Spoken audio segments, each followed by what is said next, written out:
Now in this video, I'm going to tell you the best ways to run Kali Linux on your Windows system. Just sit back and watch. The Windows subsystem for Linux is the less complicated way of running Linux on your Windows. Like, it allows you to run GUI and CLI on your Windows. For beginners, GUI is graphical user interface, while CLI is a command line interface.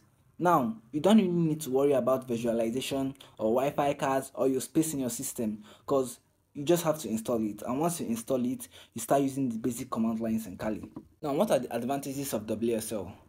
The first advantage is that you don't need to worry about space, because it takes little or none of your space at all.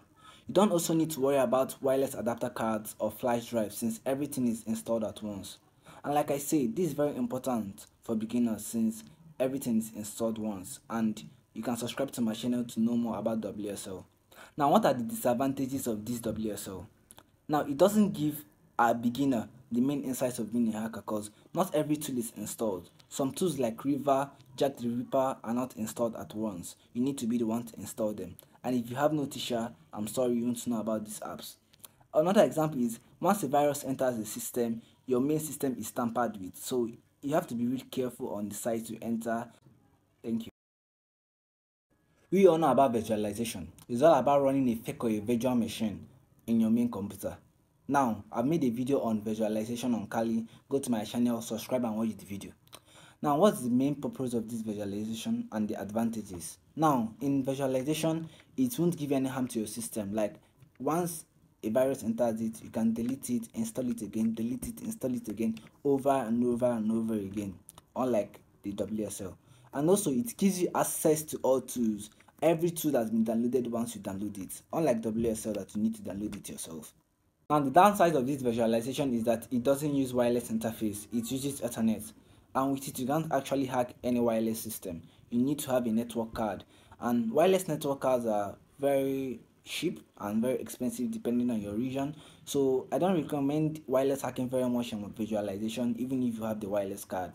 Now, also, you need some amount of space on your system to run a virtual machine, because virtual machine don't actually run on 2 gig. I have not actually checked it yet, but when I checked it on a 4 gig RAM, it worked very slow, unlike my system that is 8 gig. My system was much more faster than the 2 gig and also 4 gig.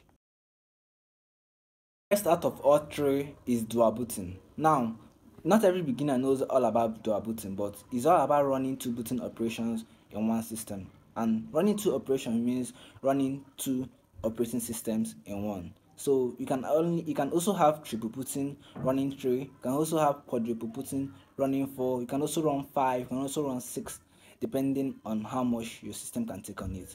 So what are the advantages of this dual booting?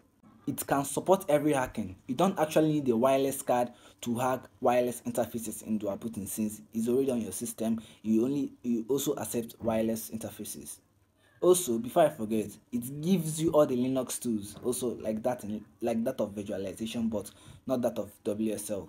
You don't need to download any of the tools. Every tool is there. And also, it makes hacking much more easier and faster when you use dual booting. To talk of the downsides, it actually needs a lot of space, around 25 gig RAM or more. I give my 50 gig of my space because I need to ensure effectiveness. Apart from that, you also need a flash drive in order to dual boot it, and it's not that expensive. And also, apart from flash drives, each process is very hard, but you can learn it if you want it. Moreover, if virus attacks your dual booted Kali, you might find it hard to delete it from your laptop. Not that you can't delete it, but you find it very hard.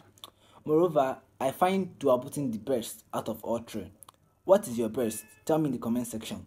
But don't forget to like, share, and subscribe. Thank you.